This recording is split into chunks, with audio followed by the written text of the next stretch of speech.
عندنا انواع كتير من الحموات، قلنا منهم الحماة المتسلطة، معانا الحماة الغيورة. طبعا الحماة الغيورة دي هي بتغار ام الزوج من زوجة ابنها لاسباب كتيرة، فممكن تحس ان زوجة ابنها جت فقط علشان تخطف ابنها من حضنها بعد سنين العمر تعب وشقى في تربيته، جت واحدة وخطفته. وطبعا بتزيد غيرتها لما بيكون الزوج ما بيتمتعش بالذكاء الكافي علشان يتفهم طبيعة والدته، فممكن يصير غيرتها لما يظهر مشاعر الحب لزوجته قدامها، او طبعا لما يقول بقى صفات من زوجته الجميلة دون ان هو ما يراعي غيرة والدته. فطبعا على الزوجة اللي عندها حما غيورة لابد ان هي تتعامل مع الحما برفق ومراعاة لمشاعرها، وعدم المبالغة في اظهار مشاعر الحب لجوزها، وعدم المبالغة في التزين قدامها علشان تظهر جمالها لتتجنب اثارة غيرتها وتتجنب الخلاف معاها.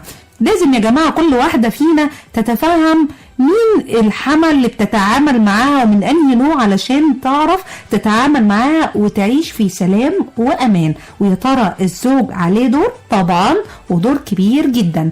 هنقول ألو. ألو، أهلا بيك، مين معانا؟ أحمد معاك يا فندم. أهلا بيك يا أستاذ أحمد، أهلا بيك معانا. قولي يا أستاذ أحمد، أنت متزوج ولا لسه؟ كنت. بتقول إيه؟ كنت متزوج، يعني حضرتك مطلق. بالظبط كده. طب قولي يا ترى لعبت حماتك دور في موضوع الطلاق ده ولا كانت اسباب تانية؟ 100%. 100% كانت هي سبب طلاقك؟ 100%. طب ايه السبب بقى؟ يعني معلش اسمح لي، يعني بدون يعني مش عايز اعرف تفاصيل كتيرة، لكن قولي الدور الرهيب او الكبير اللي كانت بتلعبه حماتك في جوازك وتسبب في انفصالك. طبعا الحب الزائد زيادة عن اللزوم كان سبب كبير قوي في انهاء العلاقة دي. كنت بقى يعني كان الموضوع بيبدو كأني عدو. عدو جه خطف البنت ومشى. غيورة دي بقى نوع من انواع الحما اللي احنا لسه بنتكلم عنها دلوقتي، هي الحما الغيورة على بنتها، انت جيت خطفت بنتها منها. بالظبط كده. بالظبط. كانت النتيجة طبعا كل العلاقة ما تبقى كويسة تحصل مشكلة كبيرة، الدنيا تبوظ على اثر المشكلة ديت وتبقى الدنيا مش تمام. طيب انت ليه كنت بتدخلها في حياتك، او هي كنت بتسيبها تتدخل ازاي في حياتك؟ لا هو حضرتك مش انا اللي كنت بدخلها في حياتي طبعا، مفيش حد بيقبل بالتدخل سواء من اهله او من اهل زوجته. ولكن لما كل يوم حماتي دي موجوده عندي، كل يوم قاعده معايا ليل ونهار، فاكيد التدخل هيبقى واضح وصريح وسافر كمان.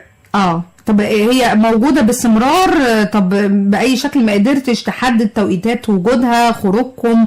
حاولت كتير، حاولت بشتى الطرق المحترمة والمهذبة وغير المهذبة، ومفيش فايدة. تماما تحس ان ربنا مسلط هذا الكائن عليكي عشان يهدلك المعبد من كل اتجاهاته. احمد قولي، انت قلت لي ان هي كانت موجوده بشكل مستمر معاكم، وده تسبب في ان يبقى في تدخل شديد، وان هي من انواع الحموات اللي عندهم فضول او غيوره. انت تعاملت مع الموقف ازاي؟ انت الاول قولي انت منين؟ انا من اسكندريه. من اسكندريه. التعامل او اختلاف الطباع من مكان لمكان بيفرق، ولا هو الحموات في مصر عموما طبع واحد؟ لا هو اكيد التربيه والنشأة بتفرق، اكيد طبعا، بس في النهايه في بصي هقول لحضرتك على حاجه، وكل الاحوال الحما بتصرفاتها بتبقى قصد مصلحه بنتها. تمام. بس في حد بيبقى قادر ان هو يتصرف صح ويوصل بنته الى بر الامان، او يتصرف غلط وهو متخيل ان هو بيتصرف صح طبعا. طب هي النتيجه اللي وصلت ليها ايه غير ان في انفصال وفي خراب للبيت دلوقتي؟ بقى فين المصلحه اللي كانت بتعملها لبنتها؟ هي متخيله ان هي اللي هي بتعمله ده صح. هي متخيله ان هي كده بتخدم بنتها، هي متخيله ان بنتها لما تبقى هي القائد. ف عارفه اقول لحضرتك على حاجه، عارفه المثل الشعبي اللي كان بيقول ايه اللي بتدري على فمها تطلع البنت لابنها.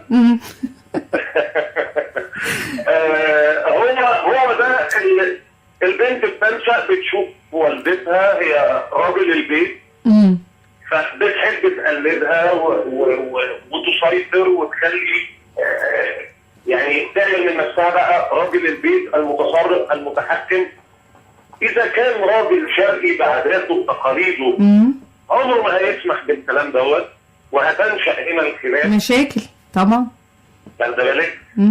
إذا كان الراجل بقى يعني راجل يعني في يعني مش هنقدر نقول كده يا استاذ احمد، لكن نقدر نقول ان في ناس بتعرف تحتوي الامور حتى لو حماته يعني صعبه شويه في تعاملها.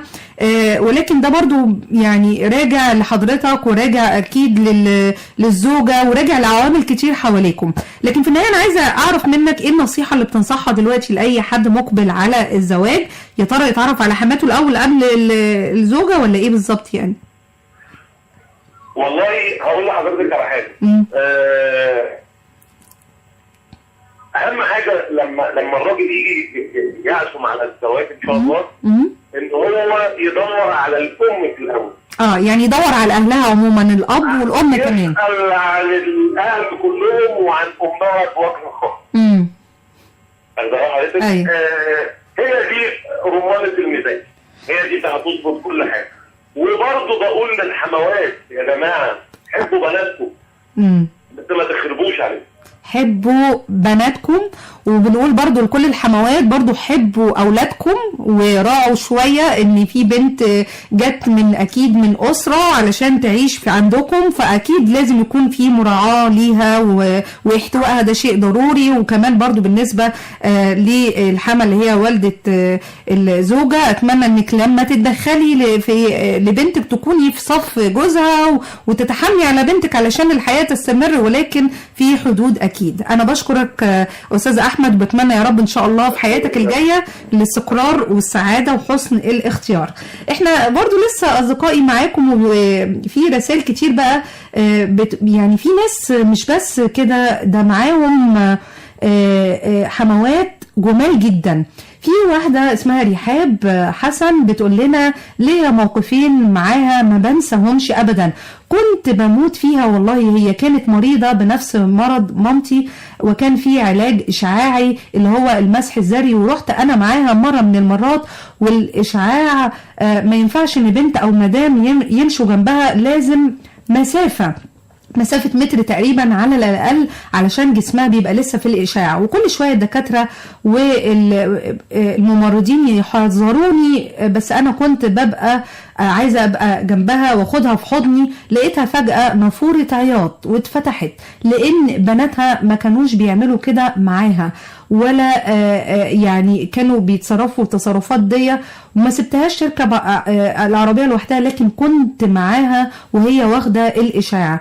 الموقف التاني كانت بداية خطوبتي، وكانت عمالة تزعق جامد جدا في التليفون، وخطيبي كان بيزعق وصوته بيسمع الشارع. دخلت هي بهدلته وفضلت تزعق له وتقول له انا مش مخلفة عرباجي، ايه اللي انت بتعمله ده والصوت ده؟ انت واخد واحدة بنت ناس مش بتتعامل مع حد من الشارع. طبعا يعني رحاب انا بشكرك انك بتقول لنا دايما ان في مواقف ايجابية وحاجات، في حموات جمال بيحافظوا على بنات الناس وبيحاولوا يعني يقوموا سلوك الابن لو كان في طريق غير الطريق الصحيح. نرجع ليكم تاني طيب انا هاخد التليفون ده، لكن هقول لكم على انواع تانية من الحموات. في الحمى الفضولية، وفي الحمى متقلبة المزاج، وفي الحمى المستبدة، والحمى الخبيثة، والحمى المتعالية، والحمى المثيرة للمشاكل، والحمى الانتقادية، والحمى المسيطرة. وكل نوع من الحموات دي ليها صفات وليها كيفية تعامل معاها. للأسف وقت البرنامج بيجري مننا بسرعة، مش عارفين نقول لكم كل التفاصيل.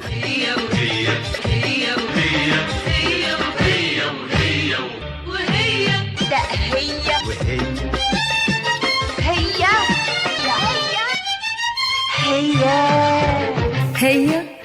هي أسمى من هو، هي أجمل من هو.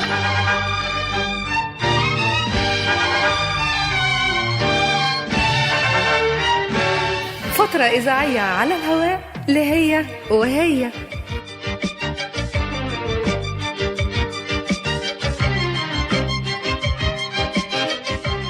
معكم أميرة شايشة.